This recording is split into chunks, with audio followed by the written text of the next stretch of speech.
welcome to another Untangled, your knitting and sometimes crochet. They're saying that we haven't done crochet for a long while, so I might ditch that bit. Your knitting and sometimes crochet podcast with me, Stuart from the Wool Patch, and of course over there, Jimmy. I'm Stinky. Stinky from Amsterdam. Yes. Brilliant. Viewers, you'll have to write in what Stinky what? what's underneath the Stinky?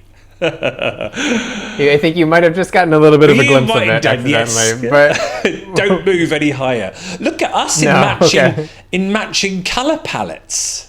I know, right? Who are we? Doesn't often happen, does it? Viewers, no. I'm in a...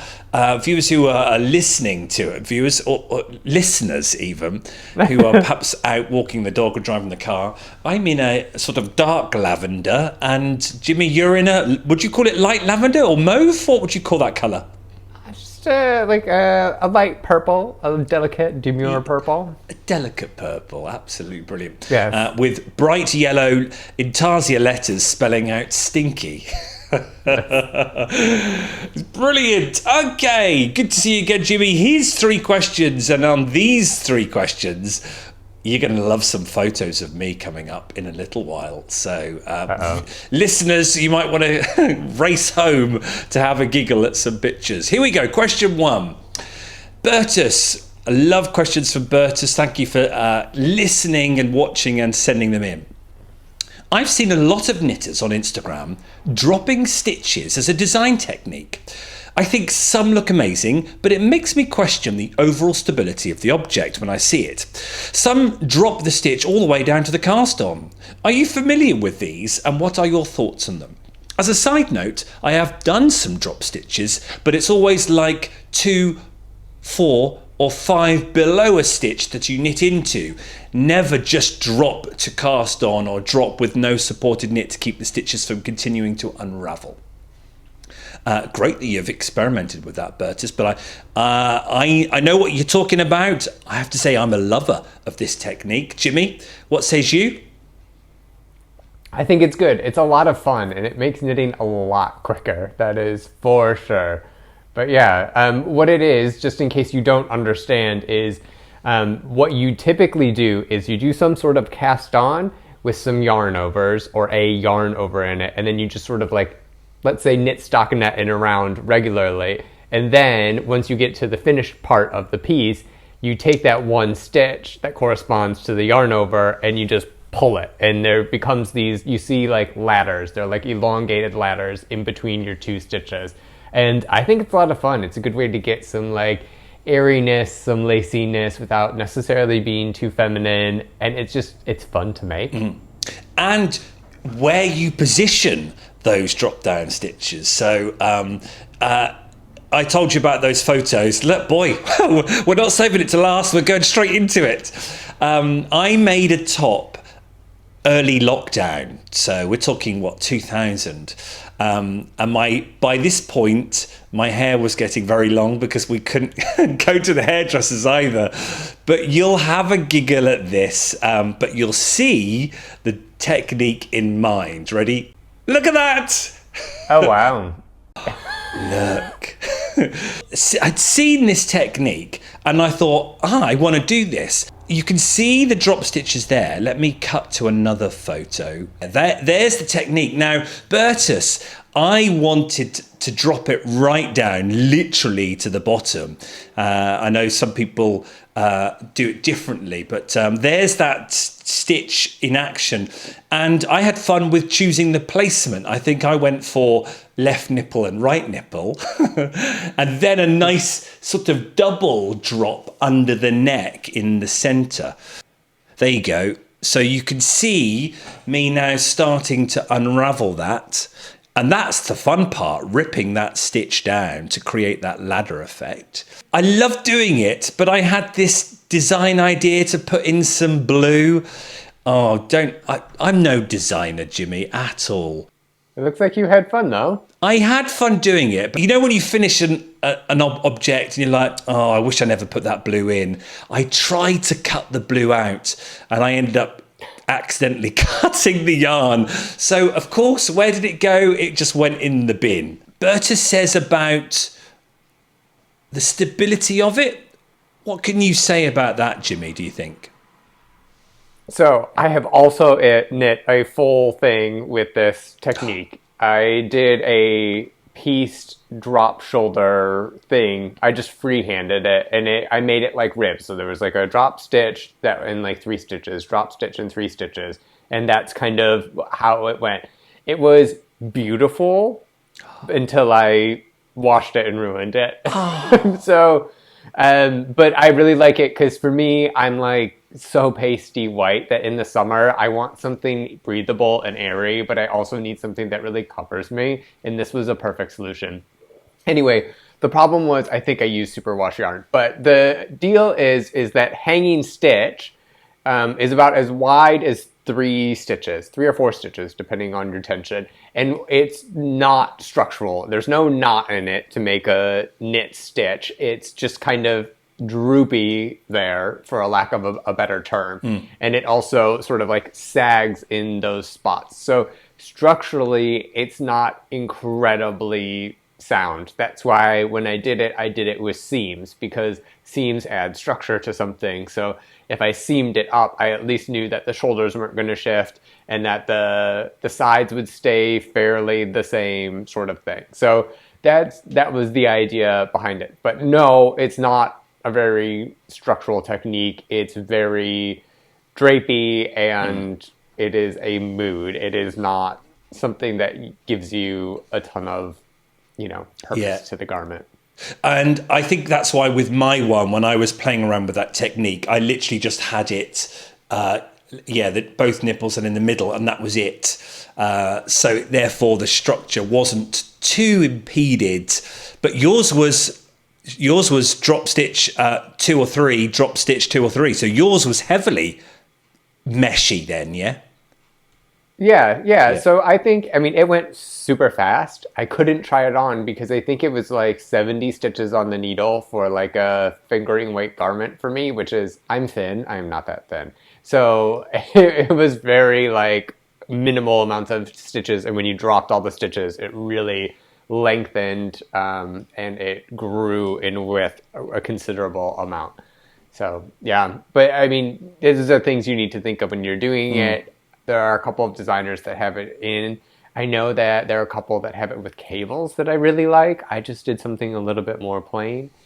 And yeah, so I would recommend playing around with it. Yeah. For a garment, I'm not so sure. There's the Clapo T shawl, maybe, which is like, I don't know, one of those old school, like 20 years old knitter mag things that has those drop stitches in it too, which also might be a more approachable way and a more appropriate way to use that if you're concerned about structure. I haven't seen the drop stitch recently. I've seen a lot of mesh. James N. Watts has been churning out lots of different types of mesh, hasn't he? And then some, I think his latest one is See My Hole or something. Yeah, and something like that. He's got really big mesh holes, which I love, whereas some of his originals are classic mesh, which is, as you say, the yarn overs as well. But that's got more support than the drop stitch. But there's something about that drop stitch ladder that I find that length, I find that quite a design look as well, especially if you only have it in certain parts. That can be quite a sexy look, I think, rather than having the whole thing mesh. But Burgess, have a go. If you find something, let us know. Always a fan of it. So if there's a couple of patterns that you've seen that you like, I'm sure I'll like them, and Jimmy will like them too. So drop us an email. Question 2, here we go. Hi Stuart, hi Jimmy. Wonderful work you are doing here. Here is my question. When knitting striped socks, what is the best way to change yarn colour? I noticed a kind of vertical line where I change colour. Thank you. That's Sylvain from Quebec.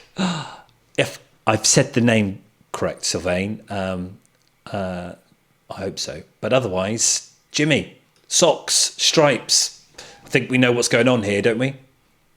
We do know what's going on. This is one of those things that's just how knitting works. So let's say you're knitting in the round. Essentially, what happens is you knit, and then when you come back to the same spot in the pattern, the stitch next to it is going to be a little bit higher because you're not knitting, circle, circle, circle. You're knitting a spiral up, let's say. And so that's going to cause a jog. And I have a little example of this. This is not the best, but this is what I could find. So this is, can you see this? See this line and how there's this jog? You seam line? About. Yeah, that's better. Yeah, I can see that definitely, yeah. This is knit in the round, and this is what happens when you change colors every 2 rows and you don't do a jogless seam. So it's something like this. It makes it a little staggered, and people don't like that look. I don't know if I mind. It's kind of part of knitting. It is what it is. Yeah. But there are definitely ways that you can overcome this. And there are a bajillion tutorials on the internets about this. Do you have a way that you deal with this, or do you not at all? I've only done it several times because I'm not a big sock fan, but I have come across the technique because of doing hats too. And that term, you rightly say, it's the jog. There's a jog or a step, as you say, because you're spiraling up. So I just ended up searching on YouTube jogless knitting, and there were loads. The one of the main ones, which I learned, I think, from Very Pink Knits, that most people do, is that when you go round and you're one step higher, you pick up of the next round that you're about to start, you pick up the stitch from the stitch below and hoik it up, which kind of then sort of levels it out. But there are so many other different ways, and people have developed their own ways, but that's the one I found. What about you? No, it's always the most effective ones. I would say that there are probably like 5 or 10 ways to do it that I've seen. The most effective ones have to do something with knitting 2 stitches together from the row below, or with the different colors. So knitting the 2 stitches together is some way to do it. So go online, explore, see which one works best for you, what you like the look of. There's even ways to do it where it sort of like shifts. Yeah. Kind of. Yeah. But then your beginning of row changes slightly. But yeah, it's a somewhat of a knit 2 together to get a jogless stripe. None of these techniques are perfect. Some of them are better than others. Yeah, and I think you've got a really good point there, Jimmy, when you say, why try and solve something that technically is not incorrect, because it's just the very nature of spiraling up, going up the next level, going up the next level. So it's not actually wrong. So why go to the stress of trying to solve it and fudge it when it's not going to be like spot on perfect? So why worry? Why just carry on? Yeah, I mean, I'm a little bit more relaxed and accepting with my knitting than I think most people are. It's really interesting to see these people that are perfectionists, and we will get onto that in another question soon, I think. But I don't know if I care a whole lot, especially for socks or like a self-striping sock. I do not care. It's going to be on your feet. It's whatever. If it's like a seam in the back of a sweater, not even on like the side, but if the color changes in the back of a sweater or something, then I would probably do something like that. But I mean, it's your knitting. It's how you want to do it. If you want to try to play with these ways, by all means, go for it. But it's also okay to leave it in there and show the mark of the process and the making and how this thing is done. There you go, Sylvain. Search on YouTube, jogless stripes, and also there's loads more about carrying the yarn, how to, when you're changing colours, what you do with the other yarn on the back. Very Pink Knits has got loads because she's a sock. She mostly does socks now. Norman Knits? He is got some incredible tutorials that he does. putting jogless there or colour changing, knitting in the rounds, you'll find a plenty. If that's the term that you hadn't heard before, that's what it is. Yeah, jogless. Good luck with it. Okay, last one. From Josh in California. I love all these different places around the world. I am fairly new to knitting and I'm currently working on the Troy Boy beanie. Hashtag ad. Brilliant. Jimmy, if you put this in here, haven't you? I have not, but now I've forgotten to actually get my Troy Boy beanie and show you what it is. Well, I'll keep reading the question. Do you want to? Is it close? Or okay. I'll keep reading the question. You go and get it. Okay. I have one close. I can grab. You go get it. I'll keep reading the question. I find that my 1x1 ribbing looks loose and messy. To my understanding, that the issue is likely the tension difference between the knit and the purl stitches. What tips do you have for improving ribbing in general? I've tried sizing down the needles and that has helped a little. I don't have tension issues when knitting flat stocking net. So is the issue potentially my technique working in the round? Additional information if needed. I knit continental style and I experienced in crochet. Josh, I'm loving this question and the detail of it. Thanks for the additional information too. I'm sure that will come in handy. Okay, so is he back? Let's have a look. Oh, look here. Did that brilliantly. Okay, first of all, yes, ribbing and loose ribbing. That's not Josh, is it? That's a world phenomenon, is it?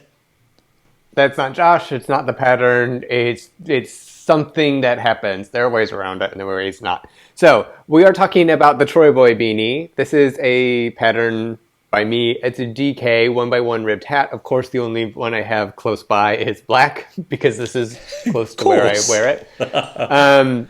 It just has some like subtle crown decreases, more in like a yoke as opposed to different, 4 points of decrease sort of thing. So, but I mean, it's a super easy hat. I can literally knit one of these in a day and it's fine. So this is the pattern. It's free. Go check it out on Ravelry. What is happening is a tension thing that is very common with ribbing in general.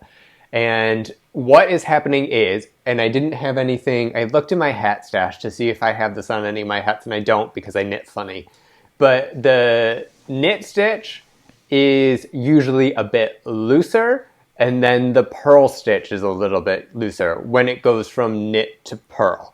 And you can see this more dramatically on like 2x2 ribbing, 2x3 ribbing, that sort of thing, where that's a bigger space. Yeah. And what happens is that because the purl stitch uses more yarn to make a purl stitch, that knit stitch is a little bit loose in tension. And so it creates a little bit of a gap. Gangly, yeah. Yeah, it looks a bit wonky. Once again, it's part of knitting. Does it bother me? No. But if you want to fix that, what you have to be conscious of is when you're making that purl, to pull it a little bit tighter than you would, then because that tightens up the lag in the stitch, that creates the knit stitch to be a little bit bigger. And then you have your purl, and then you do a knit between the purl and the knit. It's always fine. But then you do the purl again and the knit looks a little bit wonky. So that's what's happening. It is a tension issue. It happens to most everybody because of the nature of a purl using more yarn than a knit stitch. And all you have to do is tug it a little bit tighter. You have to be a little bit more conscious if you want to do that. Okay, Josh, there you go. So it's not you. It is the world. It happens. I see it all the time on mine. I didn't know that though. I've just got to tug. I've got to make sure I tug that excess yarn out. Yeah? Yeah. That's all it is knit that purl stitch a little bit tighter. And if you're really adventurous, and I'm not going to explain this all now, you could do what I do, and you can combination knit, which makes things a lot neater in terms of the ribbing, but a lot more. It's it's a different knitting experience, let's say. Well, Josh is knitting continentally already. Just remind me again what combination knitting is. So combination is essentially like it's more of a picking. So with the purl stitches, what you do is you go through and you like pick up the yarn, and that uses less yarn, but it also twists the pearls on the needles. So instead of the stitches looking like this, they look like this. I get you. And you have to be conscious because it's all wibbly wobbly a little bit. It's just how I started knitting by myself because I didn't have a teacher to show me. So then will you do something different? Oh no, if you're knitting in the round, so you will, no problem. But if I was knitting flat, you'd have to do something different on the way back, would you? Yeah, to knit through the back stitch. Well, there we are. Brilliant. Well, we did well that episode. We've had a few flashbacks to yesteryear and hair. I can't wait. I'm going to the hairdressers next week because it's getting long and it's on my ears. And I still can't believe how long it was back here. Look at that mop, Jimmy. Yeah. Oh, that was nearly 8 or 9 months without having it cut. Oh, wow. Okay, we'll see you on the next episode of Untangled. Keep sending those questions in and we'll see you next week. Cheers, Jimmy. See you later. Bye. Bye.